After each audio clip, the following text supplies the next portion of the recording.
আসসালামু আলাইকুম। সকাল থেকে টিপ টিপ বৃষ্টি। আজ বন্ধুরা মিলে প্ল্যান করি নদীতে গোসল করতে যাব। এক এক করে সবাই বের হতে লাগলাম। কলেজ মাঠেই দেখি ভাই ব্রাদাররা ফুটবল খেলছে। দাঁড়িয়ে একটু দেখলাম, তারপর গেট পেরিয়ে সামনে এগোলাম। দুষ্টামি করতে করতে সামনের দিকে রিক্সার জন্য এগোলাম। রিক্সা ভাড়া করলাম। উঠেই শুরু হলো দুষ্টামি আর গল্পের ঝড়। সবাই মিলে চললাম শান্তির হাটের দিকে।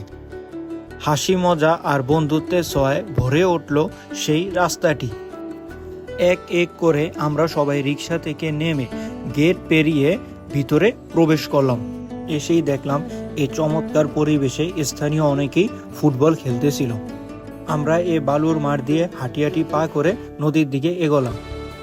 এর মধ্যে বন্ধু তারেক প্রকৃতির ডাকে সাড়া দিচ্ছিল। সবাই গোসলের জন্য প্রস্তুতি নিচ্ছে। অনেকেই নেমে পড়ল আগেই। চারপাশের পরিবেশটা সত্যি খুব মনোমুগ্ধকর ছিল। এক চাচাকে দেখলাম নদীতে বাগদা চিংড়ি ধরতেছিল। এক এক করে ঝাঁপিয়ে পড়লাম নদীর জলে। গোসল হই হুল্লোড় পানিতে দুষ্টমি, যেন ছোটবেলার দিনগুলো ফিরে এলো। এই মুহূর্তগুলো ছিল একদম নির্ভেজাল আনন্দে ভরা। আমরা এই সময়টা খুব উপভোগ করছি। বন্ধুরা, বৃষ্টি আর প্রকৃতির মাঝে আজ আমরা গড়েছি একটুখানি গল্প, একটুখানি জীবন, যেটা মনে থাকবে সারা জীবন। গোসল শেষ করে আমরা সবাই বালুর মাঠ দিয়ে রাস্তার দিকে এগোলাম। পথের মধ্যে বন্ধু আরমানের বাল্যকালের বন্ধুর সাথে দেখা। রিকশায় ফিরলাম ছাত্রাবাসের দিকে।